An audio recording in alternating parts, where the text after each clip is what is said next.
right, everybody. Welcome to the Carrendo show. Mm-hmm. We're here with our lovely guest, Sara Sosa. Thank you for having me. Thank you for being here. Tell us a little about yourself. So you're a poli-sci major, right? Yeah, so I'm Salvadoran. I moved to LA when I was 8. A little bit closer. Okay. I've lived in LA my whole life. I went to school for political science. I went to UC Santa Barbara. And I'm just like a big nerd. So like I've always liked politics, debating and stuff. So that was my major. And yeah, that I did 4 years there, and then I graduated in 2013. So how'd you get your love for politics? I don't know. I think I've always liked debating, and it's definitely a topic that, you debate or you share your opinions with people and it gets passionate. Right. So I don't know. I think it's a very interesting field. And so how was the table on the Thanksgivings with the family?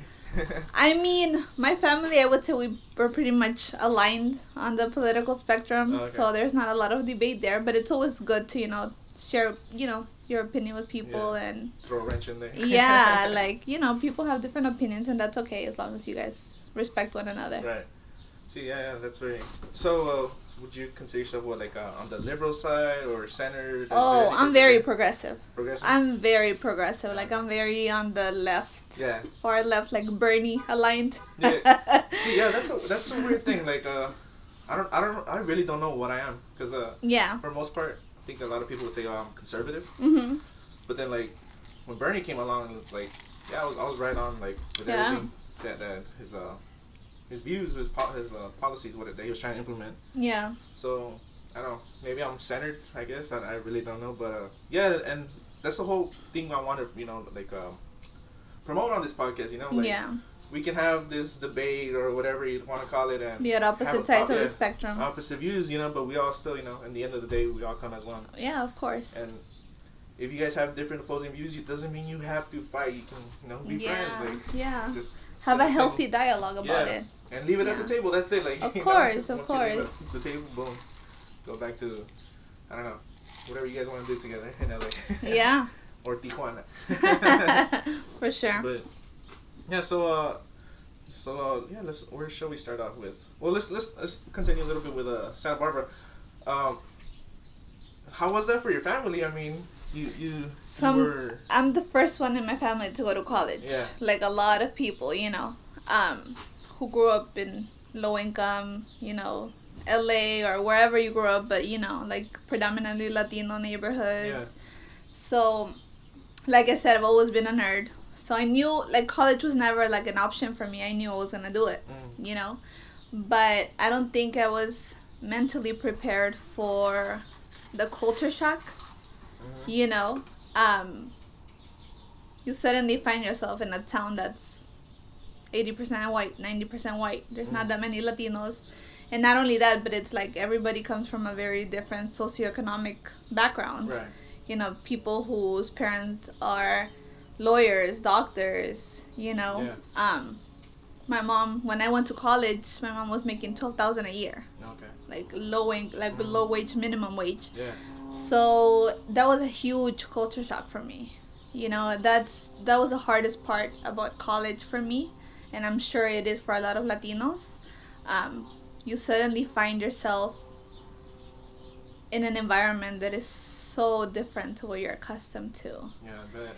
And you feel intimidated because it's like, I knew I was smart. I knew I loved school, but it's like these people had parents who helped them navigate through high school and through, whatever they needed to do to go through college. And my mom didn't have that luxury. I had to figure it out on my own. It's like these other people, they have the blueprint. And then just even like, vacation, when spring break came around, like, they were going to Europe, they were going to, like these resorts in Mexico or wherever, and it's like, I'm going back to the hood, helping my mom out with stuff at home. Yeah. So I think that's the biggest thing for Latinos, and I think another challenge that Latinos face in college is that most of us, well, a lot of people, not just Latinos, but I feel like Latinos in particular, we have to work through college. My mom could not provide for me after I, went to college. Like, she shipped me off, and she did as much as she could for me, but, and a lot of these people, they don't have to pay for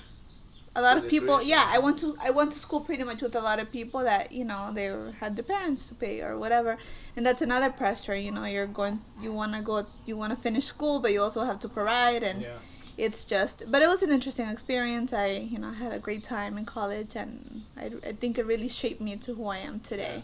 No, sure. and I think I'm pretty sure you feel. Perhaps you feel more satisfied than those people who were provided that. Oh, for sure. With that family who was able to for sure support them or pay for their school, and they didn't have to have that second job. So you were able, not just go to school, but like say, if you were working as well, you're able to get that experience from life, which a lot of people they don't. Sure. And it's a good thing, if your parents can provide for you and pay for your schooling. It's a great thing. Like I hope I can do that for my kids. But, it does add value to what you do. And when you graduate, it's much more rewarding because it's like, I did it by myself. Right, like, I survived here. Yeah. And I thought I wouldn't, so. Yeah, and there's so many different takes, I mean, humans are so complex, we'll never really discover what it is, but I agree. Like, there's a lot of wealthy people, they cut off their children because for that same reason. They want them to have that hunger. They want them to find a way to succeed. Yeah. And like I think Bill Gates, he's not leaving his billions of dollars to his children. So it's really? Yeah, I haven't. It's like, I'll provide you with education and do whatever you can. But I think it's a good thing. Yeah. I would say. But they're not inheriting the billions. Exactly. But the empire, so. Exactly. But so yeah, it's pretty interesting. And what about your mother? How was it for her? Was she afraid? Of course, my mom. Latino moms are very traditional. My mom didn't want me to move out, and it was really hard for her. My mom, she's a single mom, so I feel like her support is just us three, like me and my two sisters. And when I moved, she was proud, but she was also like, okay, well, you're gonna be away from me. Like, I can't just come over, So it was hard, but I think she sees that it was worth it, the sacrifices she made, I made. So I think, she sees, she likes having, she still has my diploma in her living room. So. Oh, nice. And what about the rest of you say you have a little sister, two sisters? Is it just a little sister, or? I have a little sister. She just turned 21. Okay. And my older sister is 30. Geez, I know, just 2 weeks ago. And my older sister, she's 34. Oh, you gave that 30 number. All right, Sorry. all right. But yeah, it's just us. And I mean, are you really close with your sisters? I mean. Yeah, we're pretty close. I mean, my older sister, she's married. She lives actually in Lake Elsinore, so pretty close to TJ already. Yeah. We always joke, we're like, you might as well just move to TJ already. Right. Because every time she moves, she gets further and further out. Go down south. So it's a little harder. She's a mom. She's a wife. She's busy all the time. But we're very close. We text all the time. My little sister comes over all the time to my house, and we try to stay close. That's good. I have it's 4 of us. We're all boys. Oh yeah, that's crazy. So. No sisters. I have no brothers. Yeah, it's very testosterone-filled house when growing up. Oh, very, very much estrogen-filled in mine. Yeah, so I can only imagine. Very different scenarios. Yeah.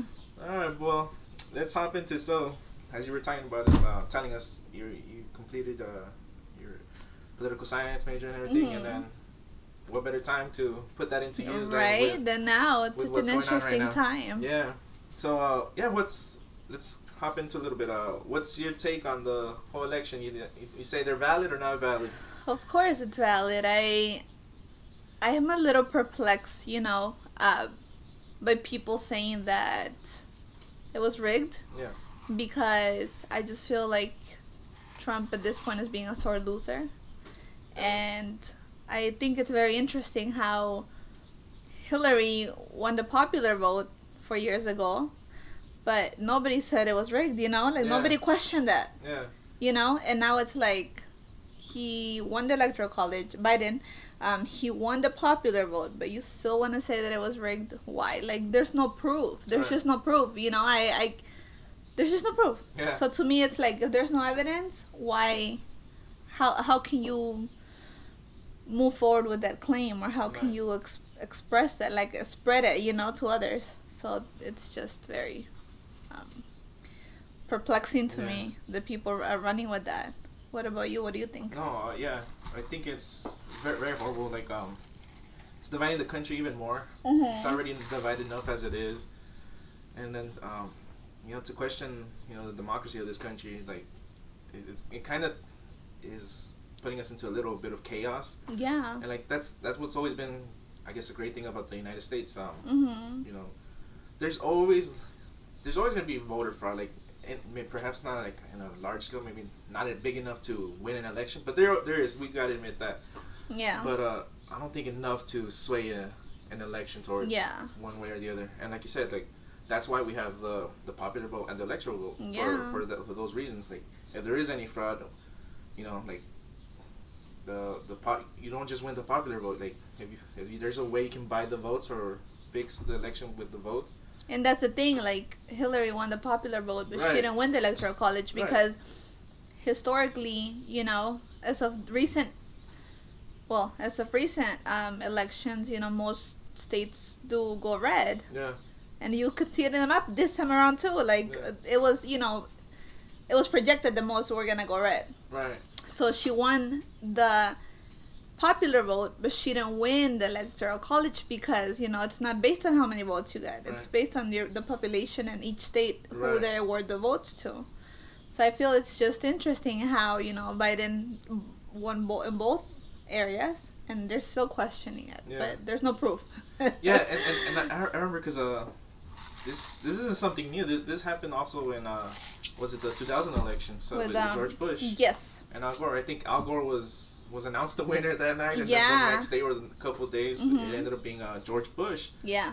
So it's like, you're hearing a lot of Republicans say today, like, oh, this, of course the Democrats cheated and all this, but it's like, the Republicans, they benefited from this well in the past, so it's like, of course.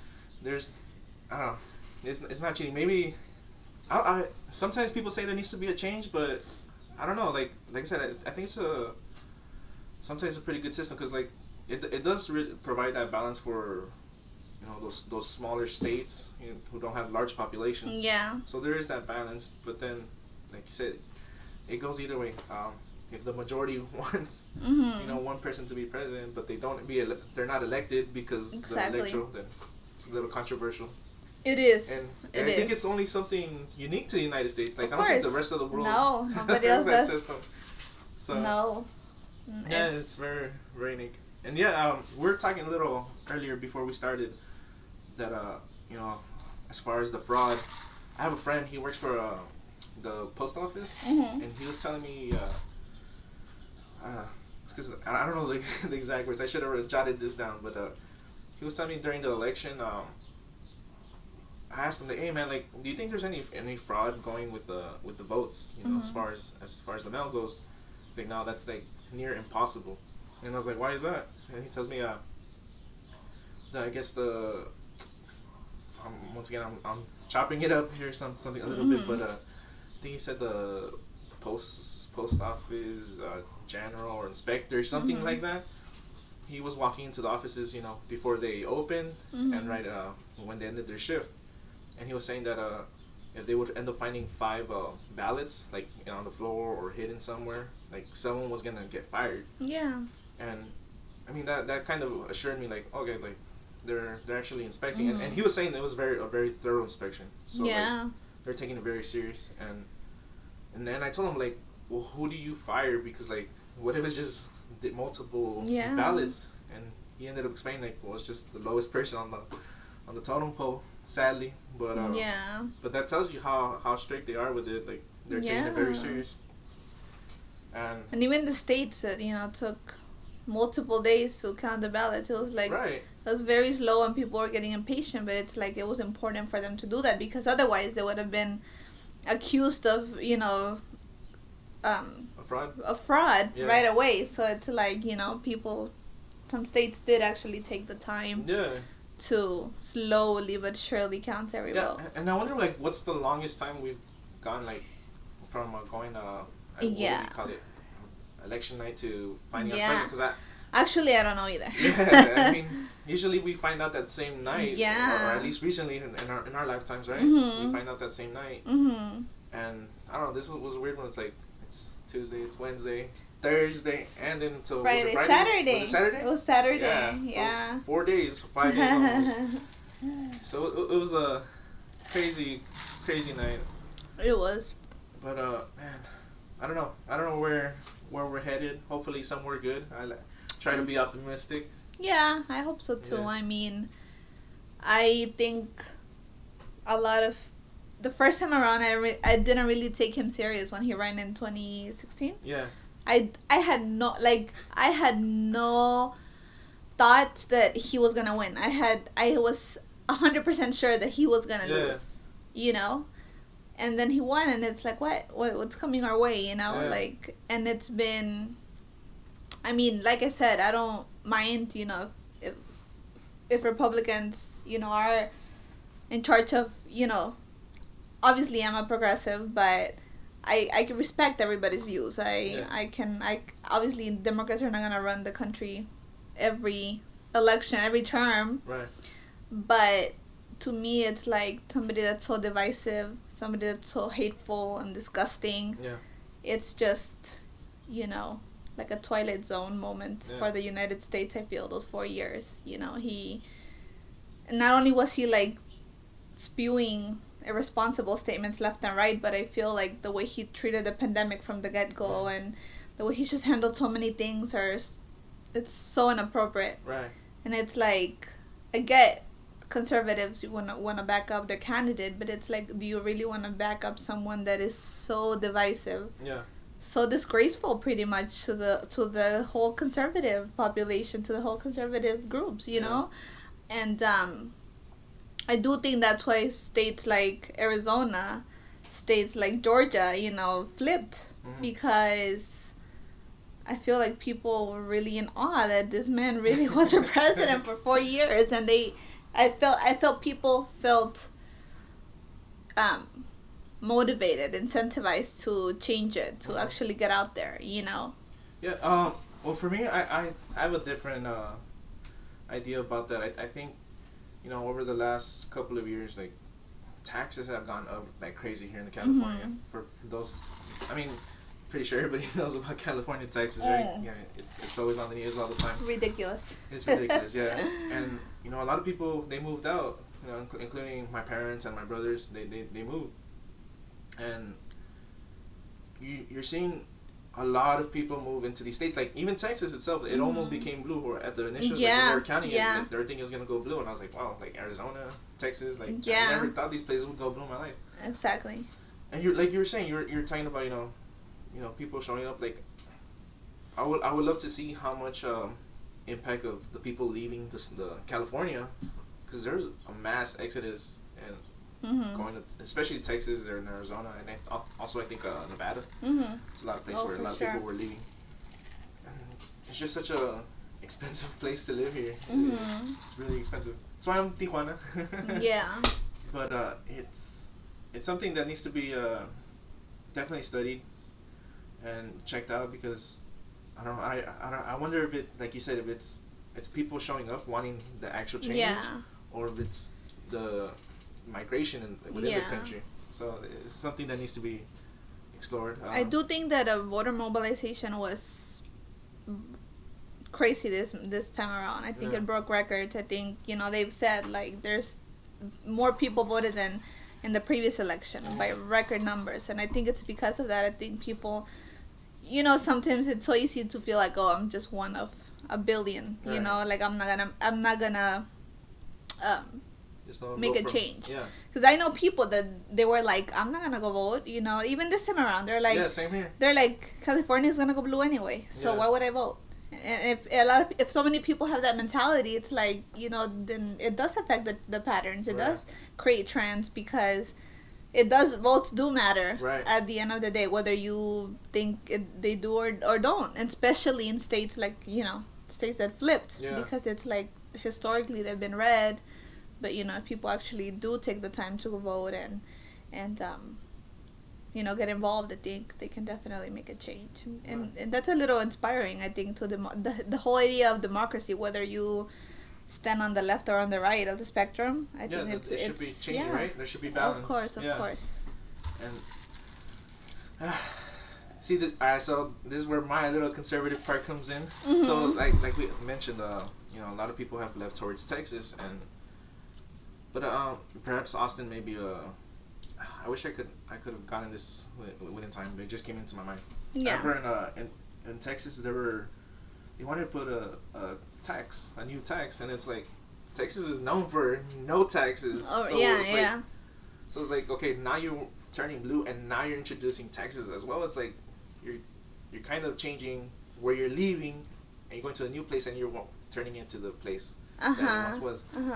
Whether, I don't know, like you said, like there needs to definitely be more changes in states like that, like as far as being more progressive, Yeah. But as far as money wise, taxes is like, okay, a lot of people left for that reason because taxes were so high, and now you're going to a place where there's no taxes, and you want to implement taxes. The tax they were trying to introduce was I want to put a tax for people who rent homes, and it's like, it's ridiculous. Like, imagine Los Angeles if you had that, like, with high taxes. Please don't jinx us. Oh God, I shouldn't even bring that image. Someone's listening and you're gonna start taxing us on the rent over here. But yeah, you definitely see this huge differences, and just the gas itself. When I think over here it's $2.97 or around there, roughly. And when I was in Texas I went to the World Series. Oh yeah, I saw that. Yeah, it was really awesome, and it was like $1.79 a gallon over there. So. Oh wow. You're like, man, it's just, why can't we have that? Exactly. And they're always throwing us this things like, oh, we're using your tax money to fix the roads. I moved here to the San Gabriel Valley in 2009.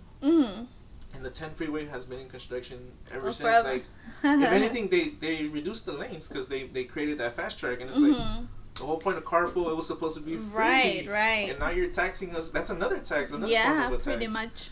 The fast track. So I don't know where it's gonna stop, but yeah, if y'all guys in Texas, and don't increase taxes. At least not without proper representation, right? Oh gosh. That's funny. We'll see how that goes though. Ben, let's talk a little bit about Bernie Sanders. Like, I'm so disappointed with him. Like in 2016, I think he got robbed, right? I mean, or at least that's what seems to be going around with the whole supposedly emails. Yeah. I never found out if that was true or not. Like, something about was it the DNC trying to go against Bernie? So, pretty much. I mean, that election was full of scandals, like for all running mates, I feel. But to me, what's interesting about Bernie is that, so historically, both the Democrats and Republicans tend to pick candidates that are more moderate. People think that Republican and Democrat candidates are that different, but they really aren't. Yeah, they really aren't. Because they're both very. If you think of Biden, well, not Trump, definitely. He's a case study in and of itself, but Biden is pretty moderate. He's not as progressive as Bernie, nor is he that far on the left. So, to me, when Bernie came around, that was very interesting because it's like he gained a lot of momentum. Yeah. He gained a lot of support, even from people that were more conservative. Yeah. So to me, it's like, but I knew that wasn't gonna happen for him, because history, says like, because of the patterns that they've established in the past, you would never pick somebody that's on that far left or that far right. Right. You tend to, people are more comfortable with being in moderate positions, with being not neutral, but more in the center of any issue that you can pick of the political spectrum. So I think it was really interesting. I think a lot of people saw hope in Bernie, saw something way different than what we've been doing for decades. Especially the young people. I feel young people now are more involved in stuff. And I thought it was always interesting, but I knew deep inside Bernie was never gonna be president. As sad as that was, I mean, I'm all for Bernie, you know. But I feel like, you know, I don't think he ever really had a chance. As much momentum as he gained, as much support as he gained, I don't think he ever really stood a chance. Not even you're just talking about 2016, or you're also talking about 2020? I'm talking about both. Both, yeah. I so just even feel in 2020, like, because in 2020 it felt like, all right, this is it. We're finally getting. Yeah, he definitely came around and got more support, I feel, but you know, it's a little contradicting because I can say that about Bernie, but then you see Trump, and Trump is very far right, like almost to, you know, in a known dimension, like delusional dimension of his politics. So I feel the fact that people voted for him is also kind of what does that say? Like, I don't have the answer, but it's like, what does it say when, you know, people support candidates now like Trump or Bernie that are very in opposite sides of the spectrum, very polar opposites. Yeah. So it's like, are people going more to the left and to the right? Yeah, I think people want to change Are people tired of moderate views or moderate stances? Like, it's just, you know, they're two very good examples of the far left and the far right. Yeah. So I think that's really interesting. But I did have hopes for Bernie a lot because, you know, everybody, a lot of people love Bernie. But, you know, I just... No, and like, I supported Bernie as well, and I really thought there was a chance. Mm-hmm. But he just, I don't know, he's missing that he's too nice. Like, he just needs to take those shots sometimes and like, when he got screwed over, like, I don't know, maybe perhaps he should have mentioned something like, hey, they tried to take us down, but, you know, we're back. Yeah. Like, a message like that, something like that. But you also have to think about the amount of energy and exhaustion that comes with running, you know, the amount of money that he probably funneled for those campaigns, and he's pretty, you know, he's older, so I feel like I'm sure he was mentally and physically exhausted of doing it twice. Right, yeah. So I feel like it also takes a toll on people, and you know, I don't know. No, and then I think also recently he's became one of, like, more outspoken senators, and so, like you said, you know, he tired out. He's being everywhere, you know. Yeah, and he's been around for years. Yeah. Like decades. So, you know, I just feel like he got to a point where he was like, okay, it is what it is. I've given that my all, and I gotta move on. Yeah, and then it was pretty cool because, like, he had, like, you know, everything to back it up. Like, I think he was even there with MLK, right? Like, he was, like, protesting and everything. Yeah. And, man, well, so let's go keep a little going with the, now that I mentioned protest. I remember you being at when we had here in LA the Black Lives Matter protest. I mean, I did. Is that something you still feel the same, or you feel it has changed from, you know, what it was? Because I think there was so much potential, and, like, I don't know what happened. At least from my point of view, right? I feel like it kind of got hijacked politically, and once again it became divisive. Instead of being against police brutality, it just ended up becoming, like, I don't know, like a racial thing pretty much in the end, rather than... I feel like it is a racial thing. I feel like if somebody can say that there's no racial component of that issue, I think you're being oblivious. Yeah. Not you personally, no, but in general. I agree. Yes. I don't think it's a political issue. Obviously, you know, I feel like people will stand wherever they want to stand, but at the end of the day, you know, there have been a lot of instances of police brutality that are unjustified, that are, you know, show the type of abuse of power that are obviously not everyone, but, you know, a lot of police officers have committed. Yeah. And, you know, I just feel like it's a very important thing. You know, I feel like it's a very pressing issue. I feel it's very concerning, you know. So to me, I feel like when people say, well, they want to hijack it, they want to make it this, they want to make it that, at the end of the day, it's an issue, and there's so many case studies, there's so many cases of what's gone on, and and how, I don't like, it's scary to think, like, because of the color of your skin you can be stopped, and Yeah. it has to end in death, you know. Yeah. So I don't know, I do feel like, I don't feel it's okay for politicians to use that, the Black Lives Matter movement, as, a strategy, or as, Leverage.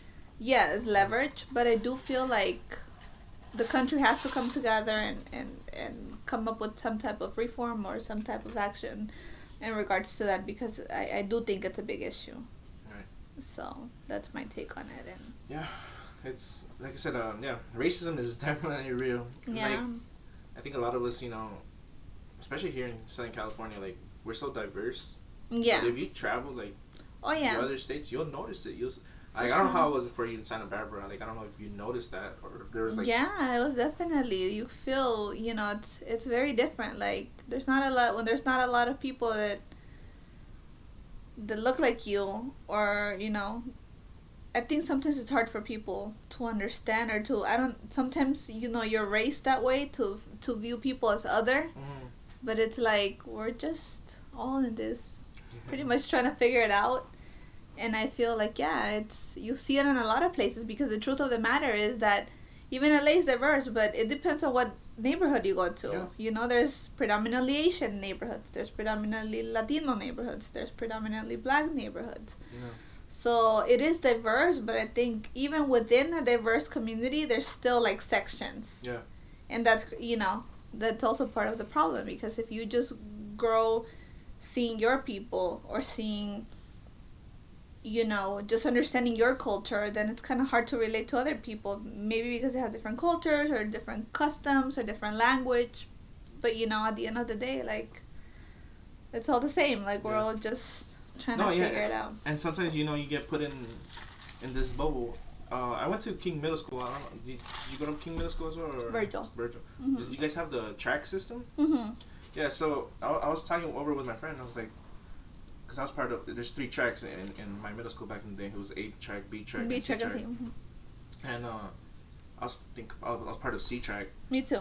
And yeah, C track. C track. And I was talking with my friend. I was like I never noticed it until recently, where we had a conversation like a couple months ago. It's like that 8 track, it was a 8 track had what you would call, the wealthy people, Mm-hmm. like a lot of white students. Mm-hmm.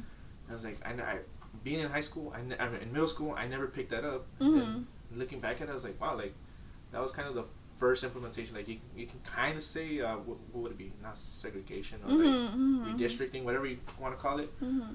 But that was like, in a way, they're kind of like programming you. Like, Yeah. they're already starting this divide. Because in elementary, there was no tracks, at least not for me.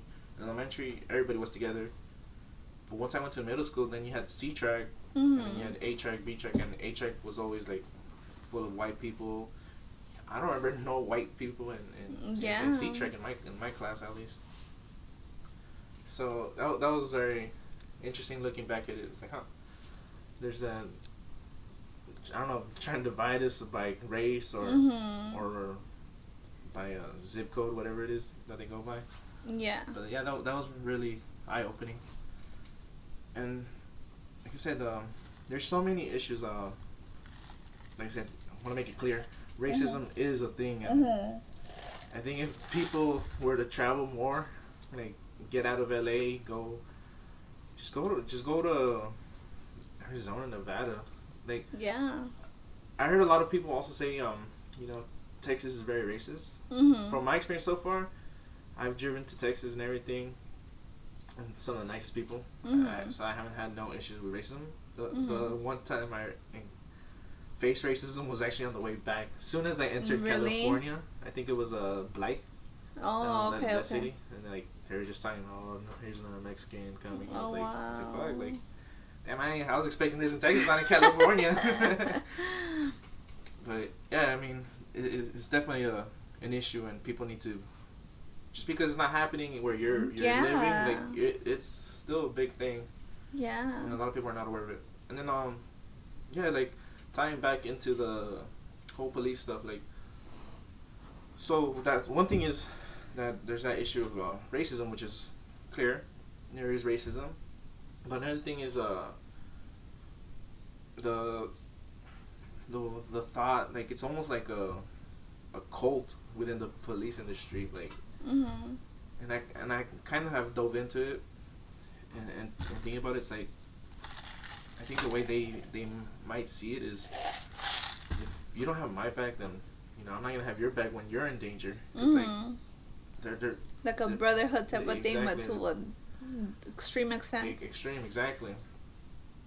And I don't know. There needs to be a reform, and like a lot of these officers, they get fired, but they still keep their benefits, their pensions. It's like, how are they keeping that? Like and when this whole George Floyd and all that was going on, I think it was interesting for me to see, like, for those police departments where that occurred, a lot of the officers were like calling in sick, or like, we're not gonna go if you fire them. And it's like, I get the whole notion of brotherhood and being a team or whatnot, but it's like, are you really gonna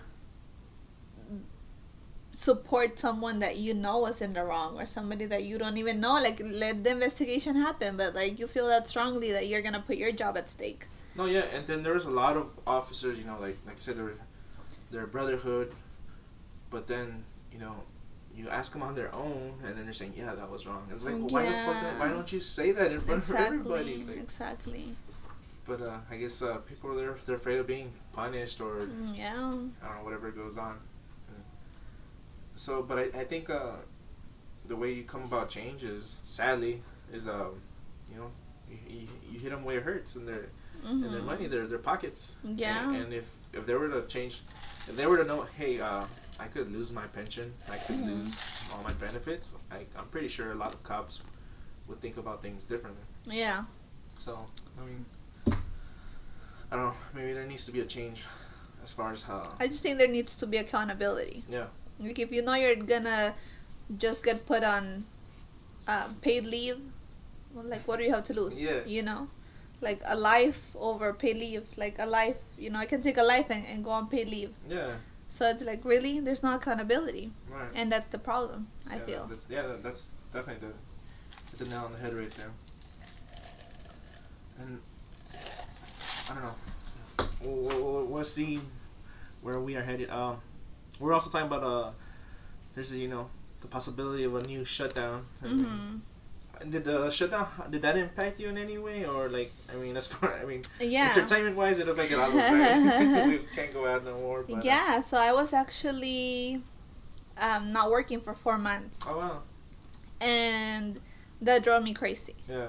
I've been working since I was in high school, so just I have to feel productive. I have to feel like I'm doing something. So just being at home for 4 months drove me nuts. Oh, I can bet. I don't know. It was really tough. But I do feel like it was necessary. I don't know. It's kind of scary to think of a new shutdown or everything going back to that, because I get it. Like, it's hard. People need to make a living. People need to, go out and about and take care of their stuff. And I do see the frustration of people, especially people with kids. The online learning from my friends who have kids, they're like, it's horrible. It's really hard, especially if you're like a single parent, or if you gotta work. Yeah. Like, who's gonna be at home with your kid, making sure they're on virtually, Yeah.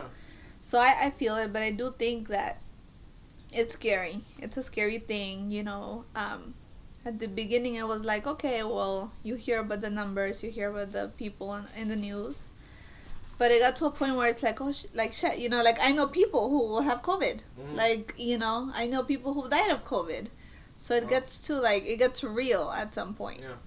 But I do feel that, I don't know what the right answer is. I don't know if shutting everything down and closing borders is the right thing. Yeah. But I do feel that it's scary to think that there's another wave coming, and, obviously, you gotta prioritize life over money or whatever. Yeah. Like, it's very complicated. Like, there was, we kind of all knew it was gonna come again, right? Yeah, of course. And still we didn't prepare enough, like, exactly, for whatever is coming. because they're saying, oh, the hospitals are gonna be overwhelmed. I don't know. I haven't gone to the hospitals, so I can't really debate that. I can't talk about that. I can talk about my wife. Like I said, she's a oh yeah, how is she? What's her experience been like? Well, man, we have gone at it because like I'm not a. Let's see. How do I say? As far as COVID, it's like I just don't fear it. I like I said, maybe I'm too optimistic. Yeah. I've never had the flu, so and I never had the flu shot. So like I was like, and my wife, she's pushing that. She's like, you need to get a flu shot. I was like, but I never had the flu. Like, why am I gonna get the shot if I've never had the flu? And being a chief nurse, like these things are important to her. Of course. And I just tell her, like, when it came to COVID, I was like, I don't know, like this seems kind of it's kind of weird. Like I was skeptical. Like I was very skeptical. I didn't. Not that I didn't believe it. I thought it was something real, but like I felt like it was being I don't know what's the word. I don't want to use the word over exaggerated, but like maybe perhaps it wasn't as serious as people thought it was gonna be. And like you said, you know people who died, like, and I have people in my own family as well that have gotten that have caught it, and luckily they were able to fully recover. Oh, thank God. Yeah, and so I guess that sticks in my brain, because like that hasn't hit me personally. Yeah. Thank God it hasn't, but yeah. But I don't know. For me, I just see it as like it's just part of life. There's some things you just can't control, and we can't just live in fear. But that's my personal take on it. Yeah. Everybody has, they have their own opinion. They're rightfully so. You can't say somebody's wrong, somebody's right. Yeah. I mean, you gotta value all life. Yeah. But yeah, like I will say that I think. I mean, I get it. At some point you're like, okay, life has to go on.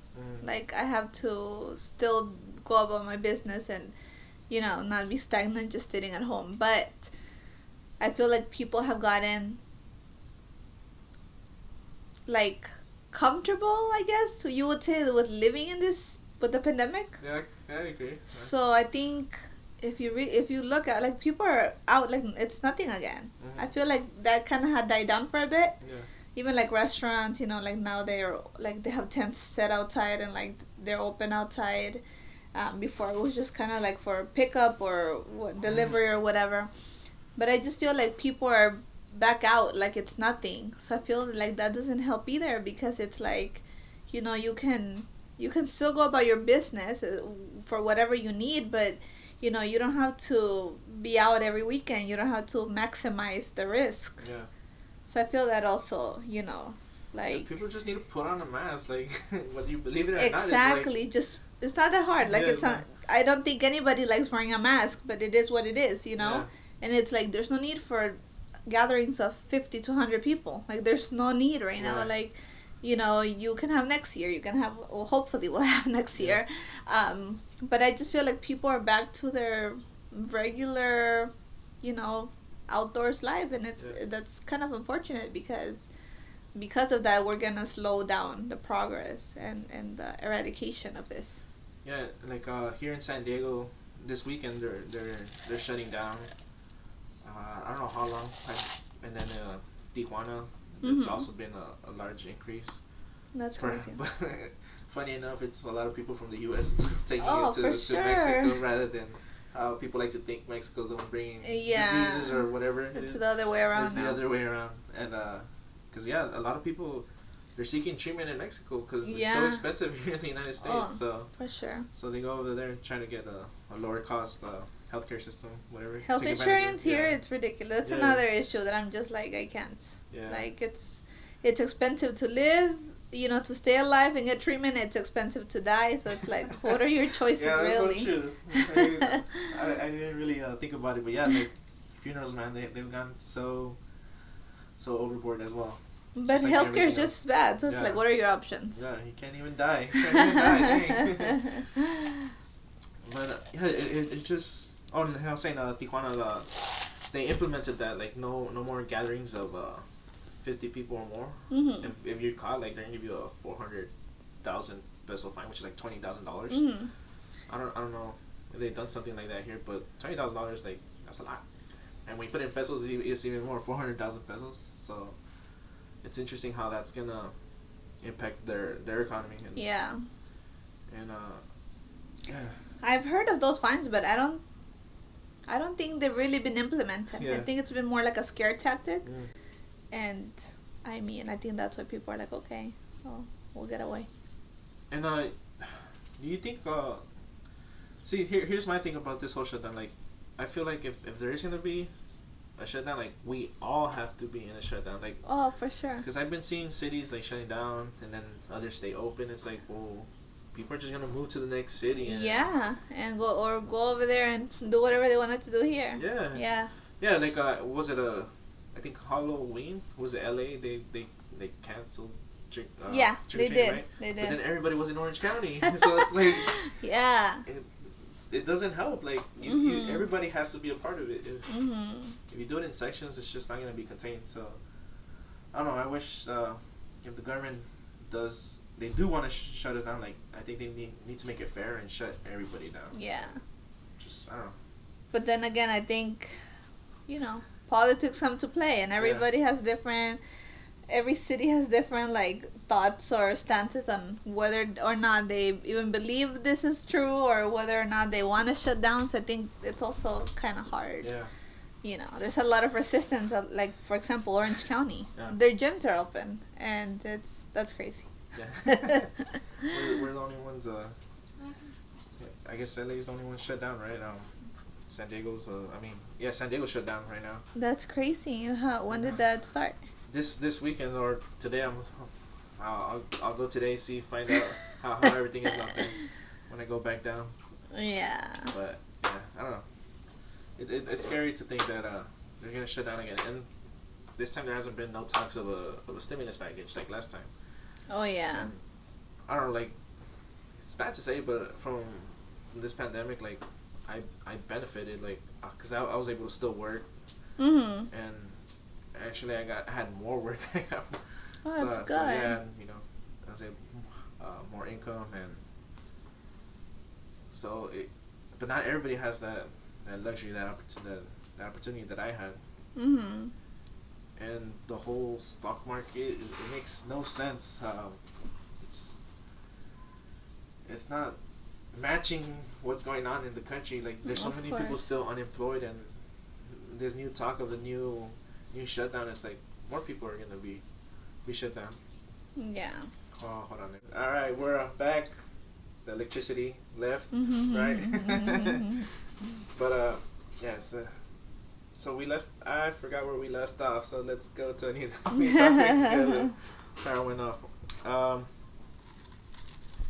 Let's talk a little. How about a little bit of dating advice from the women's perspective? So, what are the do's and don'ts? Like, what would you say for a guy? So it's interesting. It's interesting you asked me that, because I'm newly single. Oh no. I just got out of a 4-year relationship, and it's a weird feeling to be single. Obviously right now I'm not looking to date. I feel like you need some time to yourself, and I'm loving it. Just focusing on myself right now, working. But in terms of dating advice, I don't know. I've never done the whole app thing. Yeah, like, I hear from my friends. I hear about ghosting and about was that I guess you link up with people, or like on the app, and then you guys agree to meet, or like they don't show up. Oh, wow. Or you exchange numbers, and then they stop replying to you, and I'm like, I haven't gotten to experience that yet. So I haven't even created an app, a dating app profile. But I don't know. It's a very different time, especially with the pandemic. Yeah. Like, a lot of my friends are like, it's all like dating through apps right now. Like, you don't really, get to really go out on dates or whatnot. So I think it's an interesting time. Yeah, definitely. Oh man, I didn't even think of that. Like, I can't imagine, like, oh my gosh, how it must be, like, being single right now. Like, that's Yeah, it's an interesting time. technology like that. It's an interesting time. I mean, I've you always get messages from people and whatnot. Yeah. I don't know. What do you want to Well, touch upon? let's see. What would you say is well, let's go back to the pre-COVID days. So, let's say you're when you were single, right? Uh-huh. Pre-COVID single days. You know, what was it something you like? How would you like a man to approach you? Like, let's say. So I think something important is like, don't slide in my DMs talking about, oh, you're beautiful, or like, oh my god, you're so hot, or like some corny line. Yeah. I feel like no, like that's played out. Like, Okay. you know, as a girl, you automatically think, number one, like that's kind of corny, and number two, like how many other people have you told this to? So I feel like it's much better when you actually start a conversation about something else. Like, you know, whether you post something and they reply to that story and talk about that, or, you know, just like a regular human. Like, Yeah. you don't have to go direct and be like, oh, I like you, or you're pretty. Like, no, like, to get to know me first. Like, Yeah. you know, like, ask me how my day is going, or, you know, whatever. Like, I just feel like it's an interesting time, you know. I feel, especially with social media, I feel like sometimes based on what you share, people think they have a right to be very forward with you, or to just come at you very strong, and it's like, no, you don't know me. Like, whatever content I choose to share is my decision. Right. And that doesn't mean that you can come at me and, you know, think I'm gonna flirt back with you or Right. something. So I feel like, yeah, just have regular conversation, talk about something that, you know, just So you know, because so a lot does flattery still work then? So like, I mean, it does work, but I feel like treat me like a human. Like, you don't need to come at me like from the first message saying you're interested in dating me. You know what I'm saying? Okay.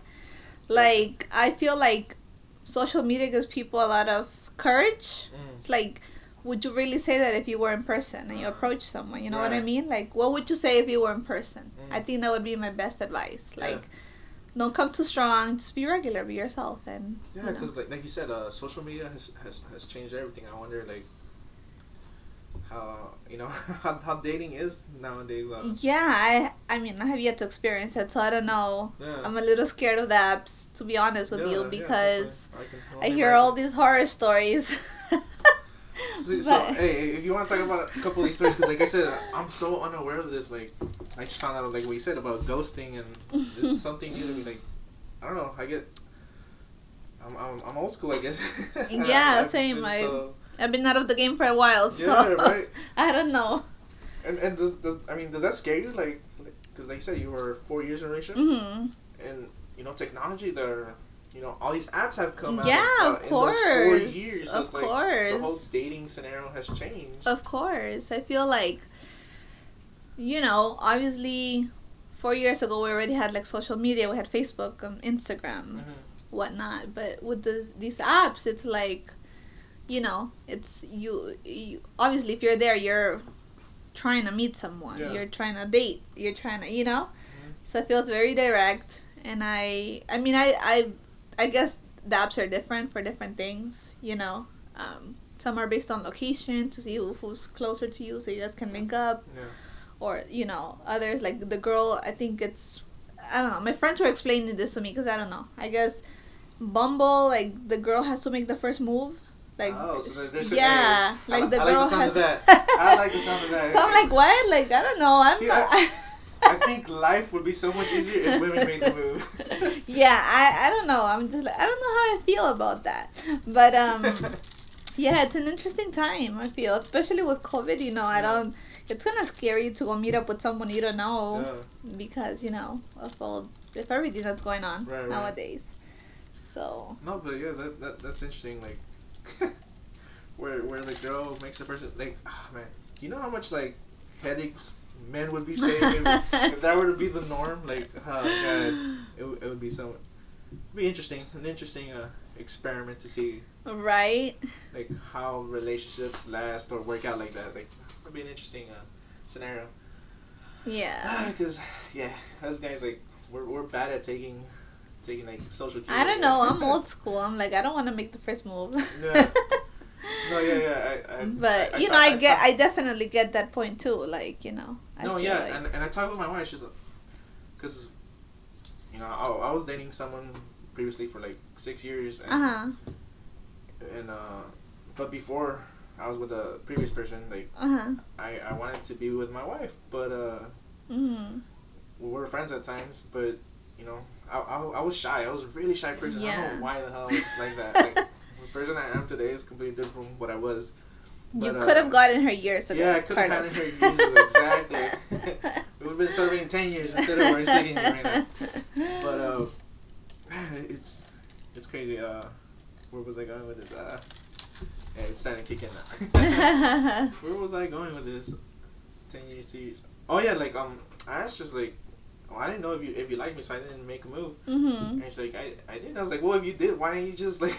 Because sometimes we just want to wait till the guy makes the first move, you know? Yeah, and she's like, oh, that's so weird. She was telling me, like, that's weird. Like, a girl doesn't make a move. I was like, you could have saved us all these years. Yeah, that's funny. Yeah, us men, we're pretty bad at picking up the hints. Yeah, I mean, I think sometimes girls too. It depends. Yeah. No, man. So, all right, yeah. So let's say, well, we're talking about apps, but let's talk about physical. If you're at a bar, how would you like a guy to approach you? Just, I mean, hey, would you like a drink, or how would you? I don't know. That's always an interesting question because it's like, you know, you never really think I'm gonna meet the love of my life at a bar. Yeah, or but, just in I would say just in general, you know, just have a conversation, just be like, you know, introduce yourself. Yeah. Just like I said, be normal. Like, you can't come too strong. You can't come too nervous, which is hard sometimes. Because, you know, obviously you're nervous if you're making the first move. I don't know. I just feel like... So what you're saying is you want confidence. Yeah. You want nervous. Right? Of course. Keep notes, guys. But, you know, I think just... I feel like sometimes people try too hard, and it's like if you were to just have a regular conversation with someone, you never know where things may go. Yeah. Like, just, you know... conversation about anything, really. It doesn't have to, you know, be like, oh, you know, I want to get to know you, I think you're pretty. No, it just be like, oh, so how's your day going? Yeah. Like, you know, I do this, what do you do for a living? You know, it can be so organic. It doesn't have to be anything crazy that you say, you know, but, you know, you gotta shoot your shot. No, yeah, and then like I said, I don't have any sisters. So it's like, I have a sister like, hey, how do I approach this way, you know? Yeah. When you're talking to guys, it's like, man, like, our mindset is, you know, very different. Yeah. So, if you're a guy and you want to try to get with a girl, trying to find a way how to soon her, whatever, just... You know, ask advice from a girl, because if you ask advice from a guy, it's like... Of course. Especially, don't ask advice from, like, someone, like, I don't know. And I would say also, like, just shoot your shot, like I said. Like, you never know. Like, the worst thing that's going to happen is they're going to say no. You know, and okay, you move on to the next. But I feel like a lot of guys, you know, like you said, you felt intimidated. Like, you felt like you couldn't really make the first move, or you were shy. Right. So, but you if you had shot your shot, if you had shoot your shot, you would have, you know, been with her maybe for, you know, ever since. You know, a lot of my friends are like, they're single, and they're like, well, where are the good guys at? Like, we don't see them. Like, they're not the ones approaching us. And it's like, well, maybe they're just too, you know, shy or not confident, you know, that they can approach you. Yeah. But I'm like, just take risks. I wonder how this is gonna go. Like, moving on in the future. Like you said, people may not be as confident because they're doing things online. So will they do things in person? So exactly. I wonder how that's gonna change. You know. And that's also, like, I've noticed, like, that's a disparity, because a lot of people, you know, they talk a certain way, but then you meet them and it's like, okay, that you're not that person. You're very shy now. Yeah. You know what I mean? And it's like, okay, keep the same energy. Like, don't change up, because then it's like, who was that person? Yeah, right. Yeah. Get you.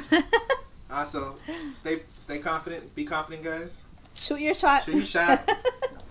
Worst you can get is a no, right? That's it. Very true. Yeah.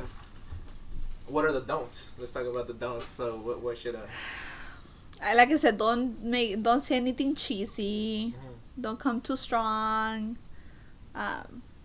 Just because girls post pictures that are sexy or whatever, like that doesn't give you a right to talk to them a certain way, or assume that they are looking for whatever you think they're looking for. Always be respectful, and I would just say, yeah, I just don't overdo it. Don't overdo it. Don't try to like impress people. Just be yourself. Yeah. No, yeah, I think that's very important. Just be yourself. A lot of people struggle And with that. take a hint. Like, there's people that keep on messaging you even though you don't reply, and it's like, just give That's up. so true. Like, My don't goodness. don't be that person, because not only will they pass on you, but they'll think you're like annoying. Like, just take a hint. Like, Yeah. if somebody's not replying to you or not being not corresponding to the same effort, then just move on. And let me tell you this: do women enjoy the chase? Is that or what is your take on that? I think if you like someone, you enjoy consistency. You enjoy them, following up with you, texting you, or like talking to you, or being like, have a good morning, have a good night. You like consistency. Do you like being chased? And do you like repetitive messages when you're not replying or when you're busy? No. Okay. I think we like consistency. Right. Not being chased. Hey, that's good. That's a good. That's definitely helpful for all the guys out here, especially all our single men. So don't come at Sarah like that. Just Do not. I will not even open it. I'll delete Yeah. the message. Alright, so I think we'll wrap it up, right? Alrighty. So, and then so let's talk a little bit quick. So we got Thanksgiving coming up. You're gonna have a big Thanksgiving dinner. You're preparing. Oh, today I have a Friendsgiving. Yeah. So, and I'm the appointed chef. So I gotta go home right now and Yeah. cook some steaks and some chicken. I'm not done with the turkey yet. And I called it the Sarah's giving, is that not Thanksgiving? Right. But yeah, that's it. I mean, for Thanksgiving, just family. Nice. What about you? I don't know. I might be working, so Oh. yeah, sadly. But It's okay. You got Thanksgiving's Christmas. not a thing in Mexico, so my Yeah, wife won't. we don't really make a big deal about it either. So Yeah. I don't think I'll. Yeah, it's more Christmas. and New Year. Oh, for Right. sure, for sure. All right, well, thank you so much for being here. No, We really thank you for appreciate it. having me. And pretty sure all our guests enjoyed it and No, thank you. helped all our single men trying to figure out. I hope so. And then- Some wisdom. Yeah, and let's see. Hopefully, the whole country becomes united finally for once. Yeah.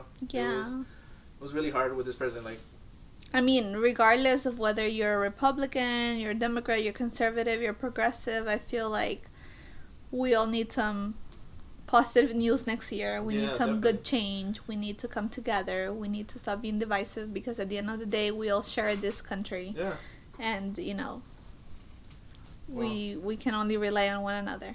yeah, definitely. That's a great way to end it. And thank you so much once again. We really appreciate it. Likewise, thank you. Yes, and all right, guys, that's it.